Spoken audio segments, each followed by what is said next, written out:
Hey guys, welcome back to my channel. For this video, I'll be helping you to understand the concept behind describing quantitative distribution or quantitative data using the SOCS method, where S stands for shape, and this shape can be skewed or symmetrical. And the skewedness of a data tells where the tail of the data is starting from, so it can be skewed right or skewed left. We'll get some more into that. And for the outlier, this is any unusual feature.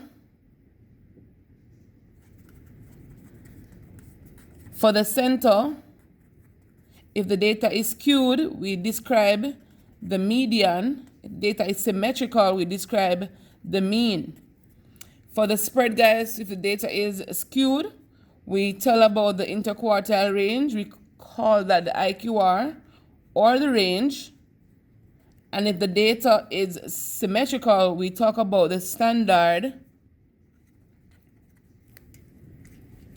We talk about the standard deviation. All right, guys, so let's get into the shape of the distribution.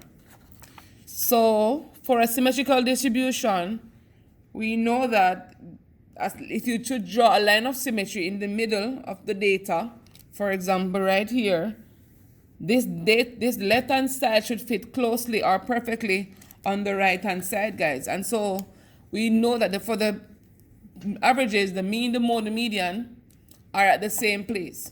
All right, guys, and so go again. We describe using SOCS. So the shape, the outlier, the center, and the spread. And so for this one, guys, the shape would be symmetrical. The outlier, look for any unusual feature. And outlier basically tells you that there's a gap in the data. And so far, for this one, guys, there's no outlier. And so you state no outlier. And for the center, we go ahead and we tell the mean.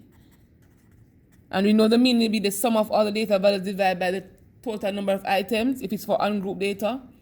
And for group data, you're going to have to multiply the midpoint by the frequency and divide it by the sum of frequency. All right, guys? And so for the spread, wow, that took a while to come out. For the spread, we talk about the standard deviation. And so for the standard deviation, it can be a large spread or it can be a small spread. This is what I mean. If the center is right here, guys, let's call this X bar for the mean. The center is right there. And we want to tell the spread of the data. So from this mean, how far is the data spread out from it? And I'll say based on this shape, I'll say it's roughly a large spread. All right, guys, and so I'll say a large spread for this one. But for it to be a small spread, guys, you'll see that the bell curve will be squished or squeezed in for a small spread, and for a wide spread it will be wide, it will be large, or for example the one I just drew here. And so that's how we know if it's a large spread or a small spread if we are not asked to calculate the standard deviation. All right, guys, so let's get into skewed diagram. So to describe skewedness, guys, we have to look to see where the diagram is, the bell curve is starting from. And so for this one, it's the tail of the bell curve is coming from the left, and so this diagram is skewed left.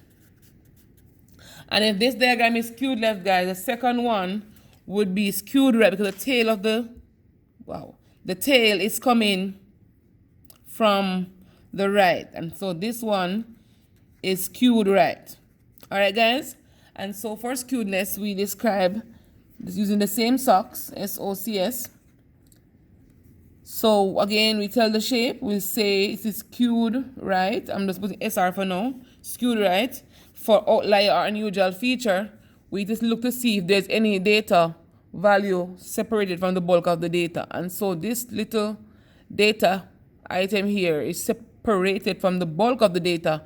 And so we say outlier is present, and we can even state whatever it is. So if it was like, say, 10 centimeters representing 10 centimeter, we'll say outlier at 10 centimeter or outlier somewhere. Or we could say there's a gap between this 10 centimeter and this 25 centimeter. You understand, guys? So you have to say there's a gap, or you can just state the outlier. And for the center, we go ahead and we tell the median. All right, guys? And for the spread, we're going to be telling the interquartile range or the range. And so for the interquartile range, guys, is tell how the data is spread out from the mean. From the median.